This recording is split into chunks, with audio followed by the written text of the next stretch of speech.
welcome to the Big Fat Gay Laggy Cast because oh my god, that was so weird. Okay, I thought it was just me. No, it's a Big Fat Gay Podcast, everybody. My name is Michael. I'm a chaser, sounds and like today the soundboard is drunk. we are lagging like crazy. I don't know why, but the Wi-Fi in my place is lame, even though we have a very good Wi-Fi router. So I'm going to be working on getting a hard line to my office in the next week because this is untenable, unacceptable. Hi, my name's Don. I'm a big chubby guy living here in sunny Hollywood. And today I am master of the Ranger cookie. I have mastered my new cookie recipe, and I'm super excited about it. Oh my. Ooh, nice. I've never heard of a Ranger cookie. Cornflakes and coconut and oats and chocolate in my recipe.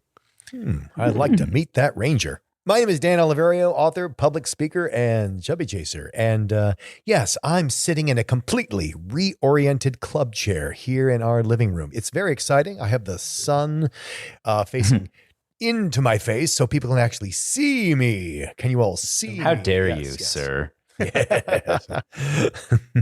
I'm Trevor Keyson. I'm a super chub, and today I'm a stuffed up, upstuffed boy. It's been windy, and my allergies are just crazy. I'm just super. I sound like I have rabbits up my nose. It's true. One time he had rabbits up his nose, sounded just like this. Why rabbits? It's not No, Easter. it's what feels right. Because they make those little Because you have sounds jelly you can hear. beans. I mean, if you're going to shove an animal up your nose, it might as well be a soft one. All right. It's time to do an actual show, everybody. You guys ready for this? Yeah. We're Yes. ready. All right. We're on board. Because we're coming up on Valentine's Day. That's right. First things first, some housekeeping. Oh my goodness, we are. We do a Valentine's Day episode, and we've been a little lax on telling people what's what this year. If you're new to the show, we do a Valentine's episode where people write in with their love and sex-related questions, relationships, etc., and we do our best to answer them in a way that won't get us sued and won't get you screwed, or will get you screwed, I guess, depending Depending on what kind of screwed you want to be. We'll get you screwed and not sued. There you go. Yes, there we I go. don't- That's the catchy version.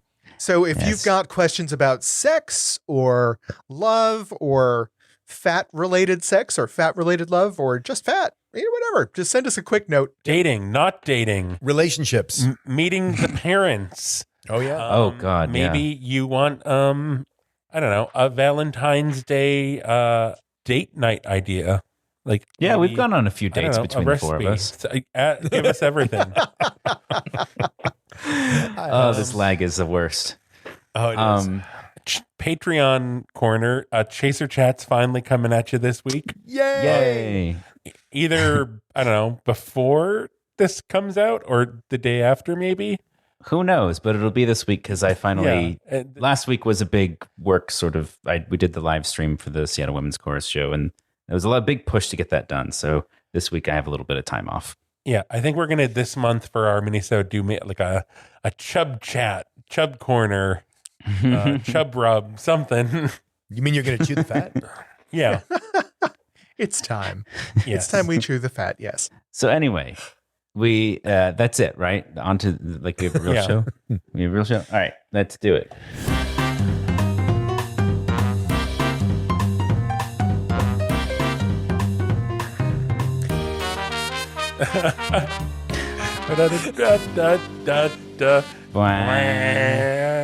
Take off our hats and wave them.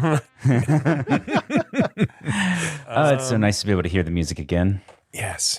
It's pop culture. It's the New York Times. I That's love right. this story. Yeah, this was actually submitted to us by a listener. We have a lot of listener submitted stuff this episode. Thanks, Scott. Hell yeah! Thank you Yeah. for that. The New York Times highlighted this wonderful tenor, Lemmy Pulliam. He's a big, fat, black tenor, and he had given up singing because he found such body negativity, guess what, in the opera space. I know everybody thinks that opera singers are supposed to be big and fat, and that's kind of how it is. Yeah, but that seems to have stopped about 20 years back. Well, what happened was, there was this idea that no, we have to make opera a bit younger and hipper and more realistic, and so they were like, well, you need to look, if you're going to sing Carmen, you can't be fat because Carmen's not fat, apparently. And they had all these rules. I would actually add on top of that if you are a black male opera singer, there's a lot more opportunity for black female opera singers, which is not a lot. But there's even less opportunity for black male opera singers. So what he did was he left the field for a while. For a long while, started a security company, and then he decided he was doing a political event, and he stepped in and he ended up singing the Star Spangled Banner because the other guy who was supposed to do it didn't show up. So he sings the Star Spangled Banner under much nervousness and duress at an Obama fundraiser, I think in Missouri, Kansas City, and all of a sudden he starts getting back into music, and he finds that now, so many years later, his voice has changed for the better, and it's deepened, and it's more lovely. And he does a concert at Carnegie Hall. He's getting contracts at the Met. He is back. He is going gangbusters. Yeah. Back in a big way. And it's always nice to hear about like someone coming out of retirement and making good. But this guy never thought he was going to get a shot to begin with. And now he's getting a shot, and it's beautiful to see. I just love that, like, he had, the moment of going back into it, and it wasn't this like, oh, I'm like rusty and this is so hard to get back into. It's like, no, I'm more powerful and better than ever. And that, like, there's this, this new richness. That is so wonderful to see, because I feel like so often when someone goes back to something after a long time, it's like this kind of awkward, like, oh, things aren't the same as they were, but it's not that, like, they aren't the same, but they're better. I just love finding that and out. especially when you're a tenor, I feel like, when you get older as a tenor, the likelihood that you're still a tenor over a decade later is very iffy. And so the fact that he could come back and still sing a tenor role for his performance at Carnegie Hall is pretty fantastic. Oh, and by the way, what he sang at Carnegie Hall was a wonderful oratorio from a black composer from the Harlem Renaissance. So take that. Take that, Nice. Nat. If you want to hear it, Lemmy Polium, here's a little snippet.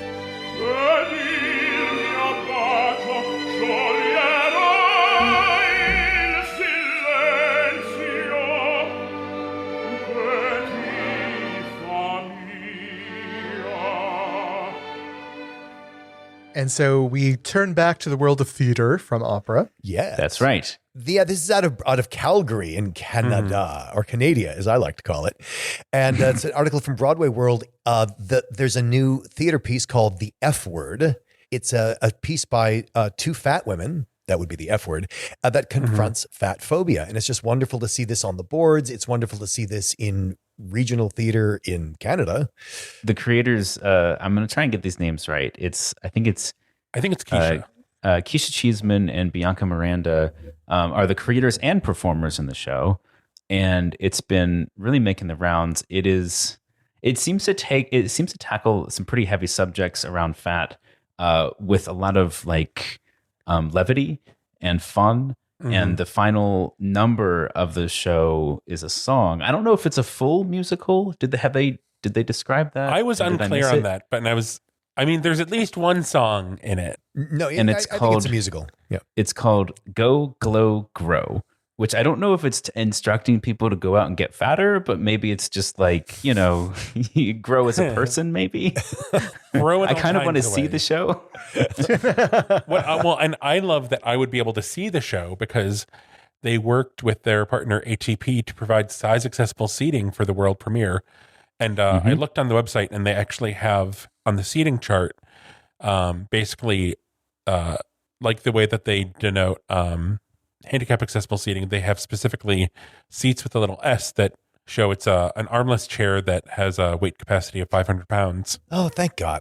Honestly, Ooh, that's nice. Accessible, fat person accessible seating is, as the husband of a fat person and as a chubby chaser, this is like the bane of my existence, trying to find good seating for Trevor. It drives me crazy because it comes up everywhere. It comes up at airports, comes up in bedrooms and cruise ships. It comes up at theater all the time. It comes up in restaurants. It's everywhere. People sit everywhere. Can you believe that? Why do people love So armrests? selfish. Well, it's either armrests or booths with unmovable tables or high those- chairs / stools. Those little metal those chairs. high No, the metal. Oh. You know what I'm talking about? The metal ones that Yes. stack. Yep. Those things are freaking everywhere, and I can carry the bruises on my butt for a day after sitting in one of those things. Ouch. Well, so if you're in Calgary, you can see the F word from February And you can 9th get through the 19th. Size accessible seating. Yeah, although I was looking, the seats are selling out fast. What are the dates again, Nice. Trevor? February 9th through 19th at ATP's Martha Cohen Theater. If there are any theater managers out there that listen to our show, well, if there are any theater managers out there that listen to our show, you're already probably working on getting some size accessible seats into your theaters. But yeah, I mean, this is a problem with theater. Like, so many of them do have older seating that is not adjusted well, and it's amazing how we can pass so much time and so little can change, which does bring us to Fat Watch. There we go. Yes. Don, master of segues. Shit. It only works if I actually play the music. Oh, boy. Oh, God. Laggy music once more. Not too bad now. I like the idea It of the sounds drunk through my speakers. eagle cry, just like the eagle rendering slowly as it. Now the music is cut out entirely. It went away. Yeah. I'm sorry, everybody. Anyway, Fat Watch. It's Fat Watch Rewind, baby. Worka. What? Going back in time to November of 1973. Dan and Don, you were alive back then. I certainly man. was. I'm checking the date. Oh, yeah. Don was like 1 year old or something. I was still a larval state at this point. Oh, really? Oh, hell, I was 8 years old. We are talking about the Fat Liberation Manifesto, published in November 1973 by Judy Free Spirit and Aldebaran. Yeah, no, Now- Sorry, Aldebaran. I got to say, I was really glad that I didn't see when this was written before I read it. Because again, it was just shocking reading this, how much of this is just still stuff we You don't deal have to with every change day. a damn word. Not a It word. absolutely No. applies today. The only thing you have to change maybe is the word manifesto, and now we would call it, I don't know, demands, ransom, think piece. I don't know. I think you might need to add one paragraph to maybe incorporate the internet and all new media and social media that we're dealing with now, but I still think it's all pretty much included in there. So this manifesto was written in the early 1970s to talk about what needs to be done to provide a better living world for not just fat people, but for all people. Like, If I may, I mean, I don't want to read the whole thing because it is rather extensive, some but quick summaries of I the- could briefly summarize the 7 points if people. This is a very short piece. It's seven steps. Anyone can find this online. Dan, We'll link to it, but basically, it's a manifesto. Point 1, we believe that fat people are fully entitled to human respect and recognition. And the fact that you have to start there is, okay. Point 2, angry at the mistreatment by commercial and sexist interests that have exploited the body and tried to make a profit off fat people. Point 3, we see our struggle as allied with the struggle of other oppressed groups against classism, racism, sexism, ageism, capitalism, imperialism, and the like. Point 4, we demand equal rights for fat people in all aspects of life as promised in the Constitution. And that means for goods and services and access to these. Point 5, we single out as our special enemies the so-called reducing industries. These include diet clubs, reducing salons, fat farms, diet doctors, diet books, anybody who's trying to make a buck off fat people, and acknowledging the fact that as they say, quote, we make this demand knowing that over 99% of all weight loss programs, when evaluated over a 5-year period, fail utterly. Point 6, we repudiate the mystified science, which falsely claims that we are unfit. And point 7, we refuse to be subjected to the interests of our enemies. We fully intend to reclaim power over our bodies and lives. We commit ourselves to pursue these goals together. Fat people unite. I like it's Yay. fat people of the world unite in all caps. Yes. You have nothing to lose. That's what it says. Yes. And once again, this was written by Judy Free Spirit and Aldebaran of the Fat Underground, which the Fat Underground was initially a I believe LA-based Yes. chapter of NAFA, which eventually split off because they were asked to be like less aggressive in their feminist and radical like political ideals, which it's funny to think about now that like all of this is like the primary drive of fat liberation now. And largely, And I think part of it, would you say, Trevor, it's also largely the drive of NAFA today? yeah. And I think that's because, NAFA initially started as a catch-all for everything for fat people. Yeah. And this is kind of where people were deciding like TikTok, we gotta get moving, and we're still moving, still fighting, still very tired.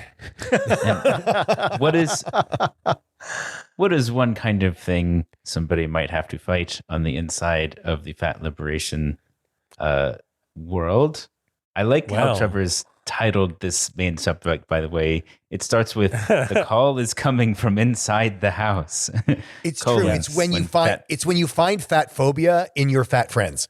Yes. And this Yeah. like you're having to overcome people who you thought or you think should be maybe on your sides, because hello.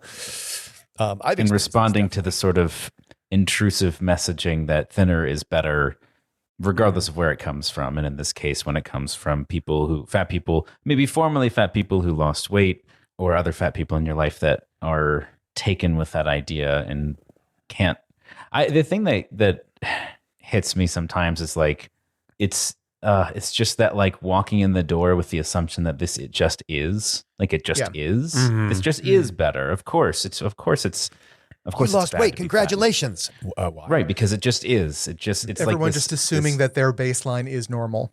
right, that this is just a thing that we all agree upon, because nobody's challenging it. And so that's sort of, again, back to the Fat Liberation Manifesto. It's kind of up to us to challenge it as we're able. I mean, for me, one of the there are a lot of these little insidious points, and one that I find is, I have a fat acquaintance on social media who loves to send me fat jokes.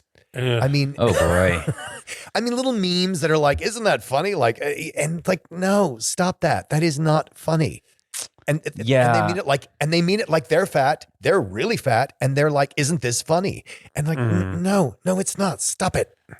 I came across a reel / TikTok, because they all get intermingled at this point, of a guy who, there's the response video. So it's like you take somebody else's video and it plays for a moment and then it cuts to you as though you're responding directly to it. And so it's like this fitness guy who's like, what would you do if I came through the door and cooked you this, meal with the chicken? And like buff guy. And then it cuts to like a fat guy sitting at his table who's, you might know who this is. It's the ranch. Is this the guy. ranch dressing guy?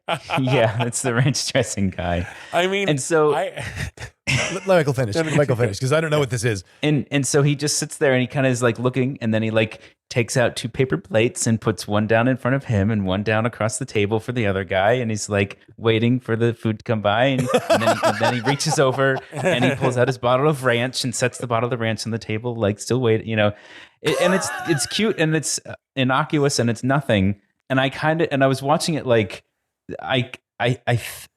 what are people, because I'm not on TikTok, so I'm not seeing those comments. And I'm like, what are people reacting to in this as entertainment? Is it the fat joke, or is it just him being funny in a way that isn't about him being a fat person waiting for food? What I wasn't sure. What is the proposed meal? I mean, I don't get the thing he's responding to. Is it that it's a healthy meal or an unhealthy meal? No, it's just food. It's the just point. food. I mean, he does this. Like, so the ranch dressing guy, and I think that's his name on TikTok or whatever. Like, literally, he does this with like there's so many different things, and it's actually like it's kind of like SNL, any SNL character from the 90s. Oh yeah, where it was basically the same character, the same behavior, but in a different situation. Yes. Okay. Yeah, exactly. And so anyway, the only reason I brought it up was I was trying to figure out, is this like, on the one hand, he's like, yeah, I'm down for, a home cooked meal by this hot stud. But on the other hand, I'm like, is that what he's saying? Or is he just saying, I'll put ranch on anything? And that's basically the extent of it. I can't tell. I couldn't tell. Well, see, And okay, I think so. We have talked about this many times. My kind of like fat food joke litmus test thing, where like, is it a fat joke or is it just kind of like with specifically talking about the show The Nanny and the character of the mother, that there's all this humor around her like with food, but it's funny and it's because it's like it could still work with a thin character. And I think if it like there was some little scrawny guy who had the same mannerisms and everything and did the same thing with ranch dressing, I think that would still work. yeah, it would. Yeah, it would. Something I don't know that I was thinking about when we were talking about this topic of like fat phobia coming from fat people and this like the dealing with all like the weight loss discussions is like navigating the reality of, you know, fat people, usually very fat people, having some kind of obstacle in their life that can, because of the way the world is established, only immediately be overcome by weight loss. Whether it be like they're so fat that they have mobility issues, they have some kind of medical procedure that is, you know, whether it's life-saving or cosmetic, can only be, you know, doctors say, you know, I'll only do this if you lose X amount of weight. And the resistance to that kind of in fat liberation spaces, but also just like the reality of like for a lot of fat people seeing weight loss is the only option when it's not. And then for other people, it really seems like because of the way the world has been constructed, that it is not accessible for fat people. Weight loss is probably the only immediate option. Yeah, I think what you're trying to say there perhaps is that can fat people be blamed when weight loss is the path of least resistance at the doctor's office, in public spaces? Like, yeah, life would be easier because then you'd be like what people want you to be like. Yeah, and in some cases, it's literally just like you're not allowed to have this procedure until your BMI is like a third of what you currently are. No, so. what kills me about that is it's based on this ridiculous study, which is highly flawed, that says that basically people are healthier even if they lose 10% of their body weights. And this was promulgated as everybody should lose 10% of their body weight if they're fat. And that will qualify you for this medical procedure. And what kills me is like, it's not about getting down to a particular size. It's proving that you're worthy enough to have the surgery because you're able to lose 10% of your body weight. Yeah. It's because they'll You're do the too much of a risk otherwise, because you won't actually do anything yourself. Or anything. What kills me is like, so you could be 300 pounds and you have to lose, and you have to lose 10% of your body weight. Okay, well that would put you at 270. And if you're 270 pounds, you have to lose 10% of your body weight. So it's like it's ridiculous. The numbers are decreasing, but the percentage never does. Yeah, because it's just this silly holy grail that they've invented for keeping medical procedures hostage. Yeah, I mean, when you exist in the world and you don't necessarily have a team of, like, I feel very lucky here because I have people here that are telling me, like, you have value as you are right now. A lot of people exist in the world without anyone telling them that. And it's so hard to be the one who has to remind yourself of that every minute of every day when this constant barrage of bullshit is landing on you. And I think I think it's even more casual than that. I mean, if you're the fat friend, meaning that you're the fattest person you know in your circle of friends, and everybody else is either thin or, well, not as fat as you. Yeah. So that what your perception of, what they go do is your perception of normal. It's like, oh, I can't fit here. I can't fit there. I can't fit here and there. I can't fit. And so that becomes the standard. And you're like, well, of course I'm not going to ask for an armless chair. None of my friends ask for an armless chair. Yeah, they don't need it. So and what I'm saying is that it creates this mentality that you shouldn't be asking for an armless chair, and that what you should be doing is reducing down to a size that fits in an armchair. Let me go lose 3 inches off my waistline before lunch so I can fit in this chair that you're providing. Well, it just becomes a way of seeing the world that obviously the world is made for your friends, and that's not you.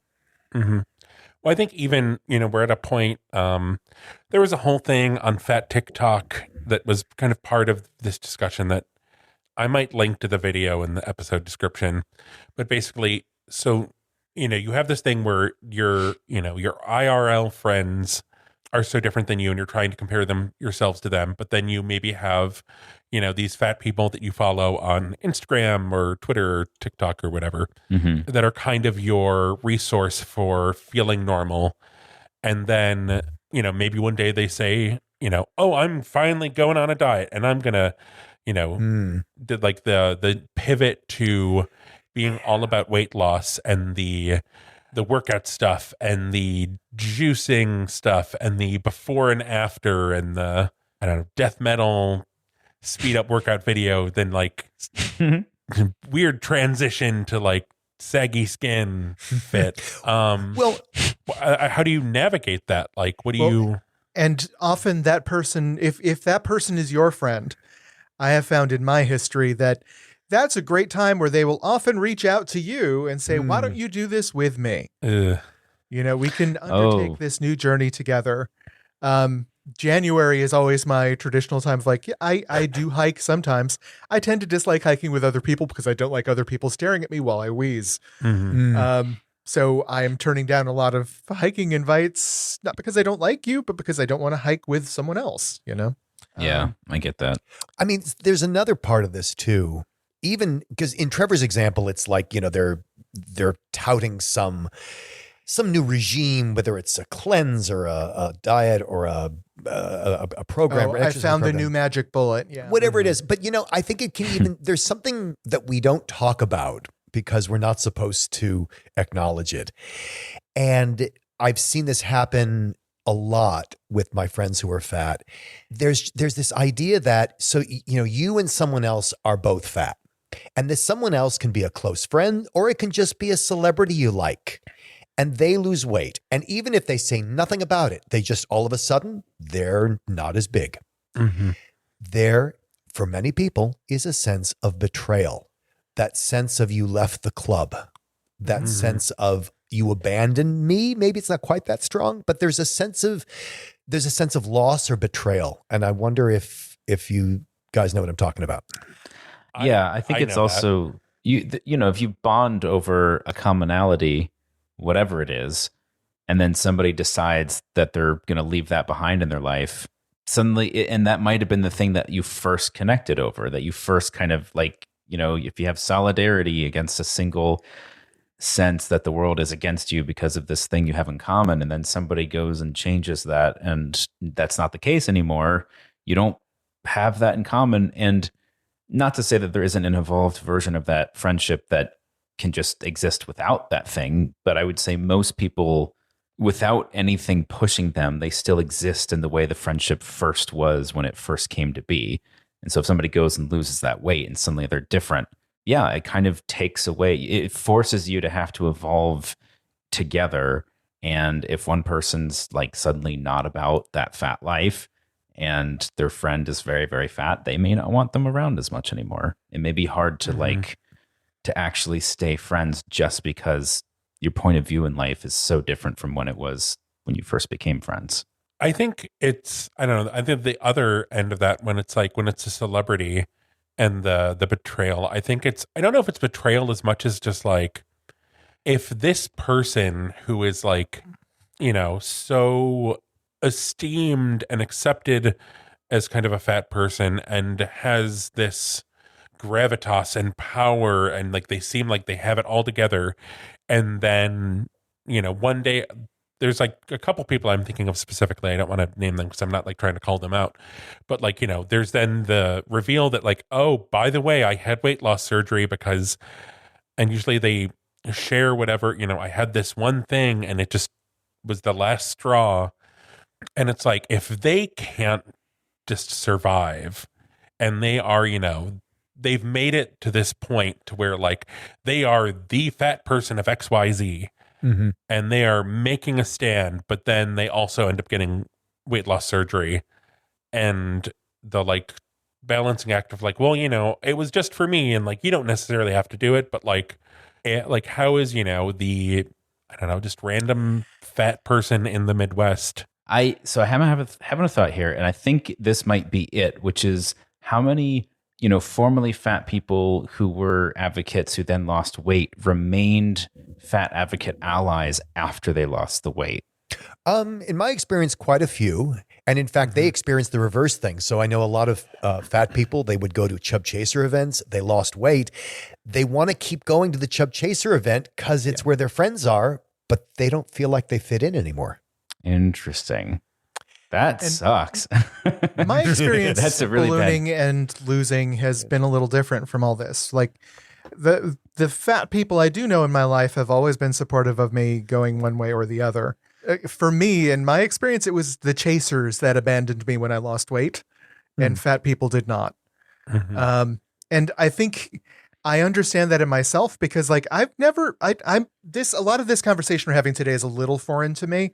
I've never been angry at someone for losing weight. That hasn't happened. It's not part of my experience. I've been sad when somebody that, I had a friend that stopped going to the movies with me because he was just exercising too often. And that was sad, and he lost weight. He wasn't trying to lose fat. He was trying to gain muscle, but same effect. That made me sad. The loss of connection because he no longer engaged in an activity that we both enjoyed, but to change your body in any way, whether it's to become a bodybuilder or to lose weight or to gain weight is difficult, and it's not something to be entered into lightly. And so when someone does make that effort, I don't want to make it sound like we're encouraging people that it's okay just to drop them out of your life. You have to stand with people as they go through these changes for better or worse. And it's not for us to call whether or not that change is better or worse. Well, I mean, I think it's fair to say that, we relate to the world through our bodies. Yes. And therefore, when our body changes drastically, our relationship to the world and the people in it changes drastically. Yeah, very true. I don't know. I think it's just so hard when there is such an extreme shift and you just don't really know how to engage with it because it's like, I don't really, like good for you, but also I don't necessarily need to be seeing, your weekly before and afters. It's like, yes, I completely understand what you're saying. It's like you want to be supportive of that person. You don't want to yuck their yum, but if their yum is bringing yuck into your life, then it is your responsibility to close it down a little bit and close that connection down to a point you can handle while they're going through this time. Don't let their yum yuck your yum. Yeah. But they are your friend and, they're in your life for a reason. So if they're in a period of celebration, try not to take that away from them either, It's dicey when it's a relationship. I think that's the, like if it is a chub chaser, fat admirer relationship. It's huge. That's sort of a different candidate. I've been thinking more in terms of platonic. I've been thinking platonic. Yeah. That's 40% of the counseling I do is that area. Yeah. And it's just such a difficult space to even like exist in because like everybody loses literally and figuratively, depending on, I guess, a number of factors. But if your relationship was started because one person's a chaser and one person's a chub, and then either of those two things changes, who knows what happens in a relationship, but it absolutely changes the relationship. Absolutely. The question, but that's different than the question, do we stay together? It 100% changes the relationship. Whether you stay together, that's something else. Yeah. They're not intrinsically linked so much as like I think like you were saying, acknowledging that there is a change, that is a major change, and that it will have ripple effects is kind of foundational. Whatever else that means for the relationship is whatever else it means.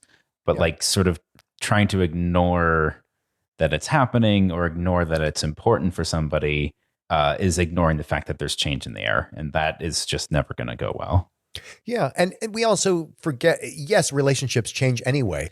And, to have a judgment about like, well, why did it change? Did it change because of this? Because that's okay. But if it changed because of that, that's not okay. I was talking to this woman, perfectly normal, straight woman in her 70s, and she is married to a man and they've been married for decades and decades and decades. And she came out and said, I don't really love my husband the way I used to. I love him, but not the way I used to.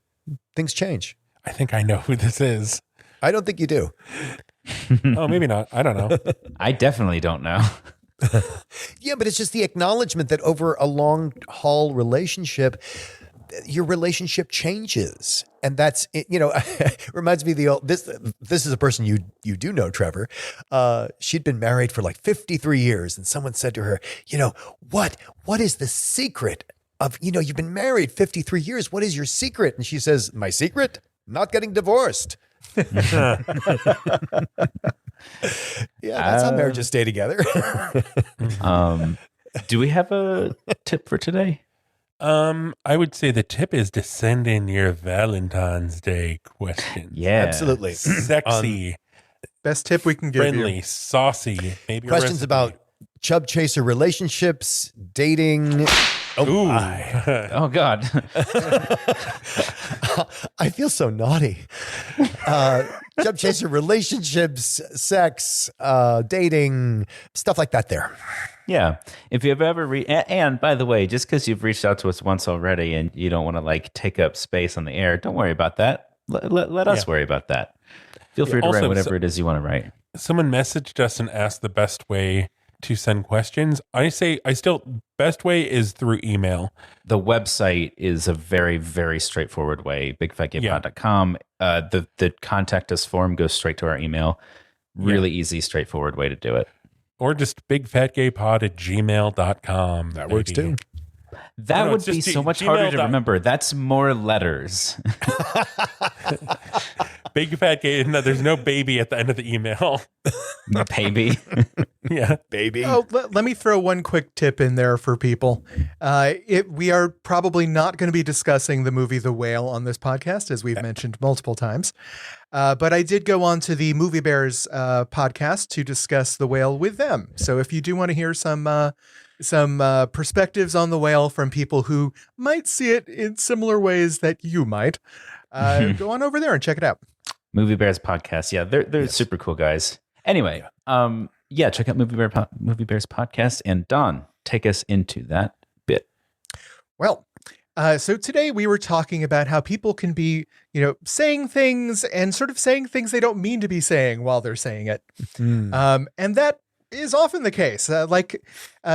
Sometimes we use expressions in day-to-day life where we have no idea where those expressions come from or what they originally meant. So I figured today we might delve into some of the origins on commonly used expressions. Okay. So, Goodness. it's going to be multiple choice. I'm going to tell you the expression and what the expression means, and then give you a couple options. All right. So our first expression is by and large. So by and large means on the whole, everything considered, right? But why do we say by and large? God, that's a good question. Okay. So one, it comes from a circus custom where the troupe always kept enough food and fuel to entertain 1 week's worth of patrons on hand. 2, a nautical expression meaning wind from anywhere. 3, a financial term meaning buy when supply is large, sell when supply is small. Or 4, it's a wholly original made-up term born from pop culture. I go with 2. When in doubt, pick the nautical. We're going nautical. Okay. Nautical is, I don't see how the words link to the nautical thing of wind coming from anywhere, though. If you get yourself in a pirate frame of mind, I think you can imagine, the wind's coming by and large. That does sound convincing when Dan does it. Yeah. Sure, I'll go with 2. Okay, we got 2 nauticals. Trevor, what do you think? I'm also going to go with 2 after hearing Dan say it. We are fully nautical. Damn, I better be right. So by and large, sailors were the first to refer to things by and large. Uh-huh. The first part of the phrase refers to the nautical term full and by, meaning a boat was traveling into the wind. On the other hand, large means the wind is coming from behind. So by and large would mean the wind is coming from any direction, giving rise to the current meaning of in general. Interesting. Okay. Our next expression, giving the cold shoulder, a show of intentional unfriendliness. What does this come from? 1, from boxing, referring to striking an opponent with your shoulder when they lean into you for a moment of rest. 2, from a European tradition where hosts offer a cold shoulders meat to signal it's time for a guest to leave. 3, a reference to an old Middle Eastern custom where people would tear their clothes and turn their backs on a family member they were shunning. Or 4, it comes from an older phrase that meant the opposite, referring to the heat of pain on a sailor's back after they had been flogged. Well, we know Dan's theory about sailing. I'm not sure I would apply it here. I'm gonna But say, your theory was that when in doubt, go for the sailing. Sorry, Trevor, you were calling one out already. yeah, the tearing the shoulder clothing. All right, Michael, what are you thinking? I'll play it safe and go with Trevor's guess. Okay, we got 2 for the Middle Eastern clothing tearing. Yeah, Man. I mean, I don't like it, but I hate it least. I think the clothing. All right. Well, etymologists think the phrase originated from medieval etiquette. After a feast, hosts in England would suddenly signal the meal was over and it Wow. was time for guests to leave by serving a cold slice of pork, mutton, or beef shoulder. Oh, boy. How did that turn into the phrase as we use it now? Well, Like, it's just I it's guess not the it would literal be- shoulder. It's just it means to give you something cold to make you leave. To Yeah, I mean offend. it's sort of a direct rudeness to Yeah. we've had enough. it of was you. Here's some meat. intentionally Please go home. rude. Oh, I Yes. see. I didn't Yeah, realize this it was, is your signal. You have been here too long. Please leave. Got it. like getting the Right, second I- pineapple. I didn't realize it was intentionally a second pineapple. Oh, you don't know the pineapple thing? No, what? You get it when you it's a southern custom. When you arrive at a mansion in the south, you are welcomed with a pineapple, and when you've stayed a bit too long, you are greeted by a second pineapple. Well, blood is thicker than water. Relationships and loyalties within a family are the strongest and most important ones, is the meaning of blood is thicker than water. However, where does it come from? 1, it's from Shakespeare, from a monologue where a murderer is trying to wash the blood from their hands. 2, it's a reference to magic and the occult, where it is believed a potion or spell was made with blood of the recipient would be exponentially stronger. 3, refers to a medieval scandal where lamb wine, an alcohol produced with lamb's blood, was being made with colored water by dishonest merchants. Or 4, it's a misquote from an earlier expression that meant the opposite. Ooh, misquote. I think 4. Yeah, misquote. Dan, are you Huh. going with the herd? Golly, I really like It's not, what was the second one again? Reference to magic and the occult. Where it is I believed a really potion like or that. I spell don't know if made it's with true, blood. but I really like it. Are you letting your affections get the better of you, Dan? Or are you going to go with Yes, I'm yes. Since I All don't right. play D&D, I've only got this chance. We've got 1 magic and 2 misquotes. And in fact, it originally may have been the opposite. The full maxim was, the blood of the covenant is thicker than the water of the womb, with covenant referring to friendship. In other words, it was your friends, your blood brothers, if you will, who were with you through thick and thin. So I'm not sure how that transformed into its new form, but I'm tempted to go do the research on that. But if one of our listeners already knows, where could they go to tell us about that, Trevor? Well, we're on Instagram and Twitter as @BigFatGayPod. We're on Facebook as the Big Fat Gay Podcast. 5 stars there. 5 stars everywhere. Leave us a review. We're on Patreon as patreon.com/BigFatGayPod. And you can see the articles we talked about at www.bigfatgaypod.com. Well, we've enjoyed having you, gentle listener, at our table, and the fire is burning, and I certainly feel like I've been had. Don's carving off a piece of meat for you. It's looking a little tepid, so There's a pineapple flying at you, so watch out.